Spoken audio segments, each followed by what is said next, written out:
Hello, my name is Miguel Parga. I am the author of What They Didn't Teach You in Film School, and I've been a film professor for 14 years.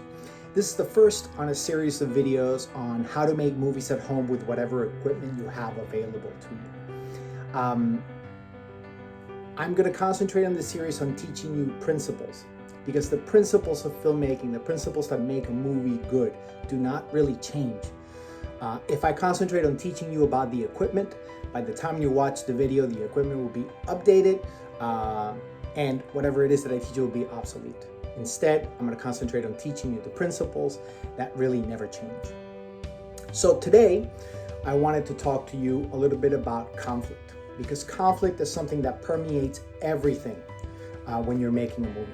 And the first thing you need to concentrate on is making the story the strongest that you can make it, so that by the time you go film it, you have a very solid base in which to build the film.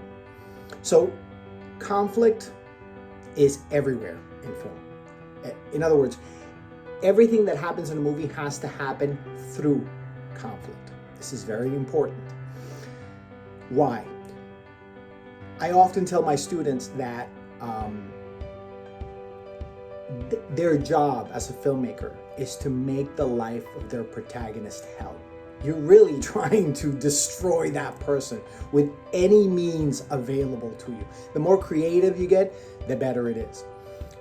Why? Why do we want to see somebody struggle so much? Well, first, it's more interesting, right? We love, as an audience, to watch somebody struggle, to watch somebody overcome obstacles.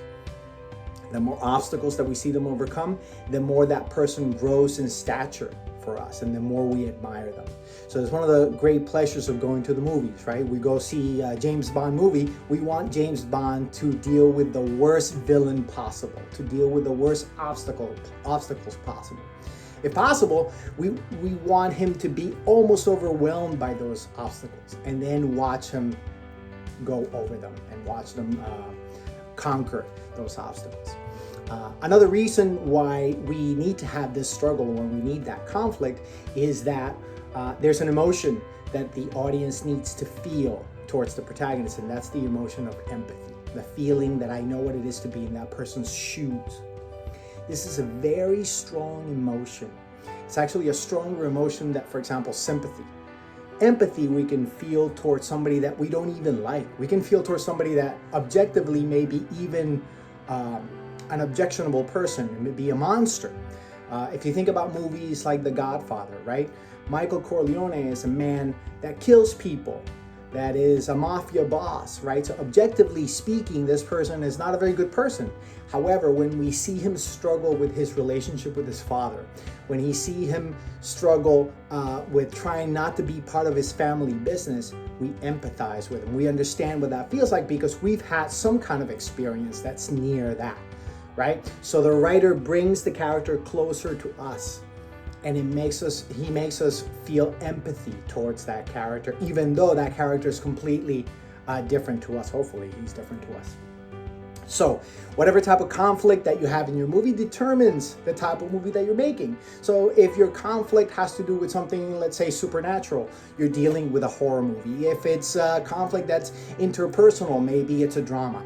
If it's conflict that's absurd, maybe it's a comedy. Like think about The Hangover, right? A group of friends goes to Vegas to celebrate a bachelor party, and they lose the groom, right? It's absurd conflict. So that makes for a comedy. So next time you're writing your movie, or when you're writing your next movie, hopefully, think about what type of conflict you want in there.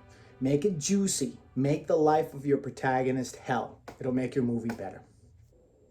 If you like the content and would like to hear more about future seminars, projects, and the upcoming release of my new book, How to Make Movies at Home, subscribe to the channel and follow me on social media. Thanks for watching.